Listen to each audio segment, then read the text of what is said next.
যে কোনো অনুষ্ঠানে, বিয়ে, বার্থডে, মিলাদ ইত্যাদিতে বাড়ির গেটের সামনে চেয়ার টেবিল বসিয়ে অতিথি থেকে টাকা বা উপহার নেওয়া সম্পর্কে শরীয়তের বিধান কি? এ সম্পর্কে আমরা বিভিন্ন সময় বলেছি ভাই। দাওয়াত দিয়া মানুষকে, বিয়ের দাওয়াত দিলেন, আকিকার দাওয়াত দিলেন, খাতনা হলো বাচ্চার, সেটার অনুষ্ঠান করে দাওয়াত দিলেন, বা আরও যত দাওয়াত আছে, এসব দাওয়াত টাওয়াত দিয়ে এরপরে গেইটে চেয়ার টেবিল দিয়ে খাতা কলম নিয়ে একজন লোক বসাই দিলেন যে দাওয়াত খাইতে আসছেন, কি আনছেন আগে দিয়ে যান। এটাকে আমি সবসময় বলি, এটা হলো ভদ্র বেশে ডাকাতি। আরে ভাই, হোটেলও তো এর চাইতে ভালো।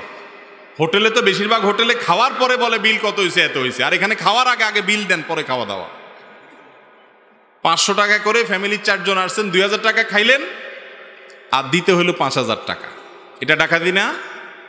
খুব খারাপ এবং ঘৃণ্য একটা জিনিস। আমাদের সমাজের খুব বাজে একটা কালচার, এটা খুব বাজে কালচার।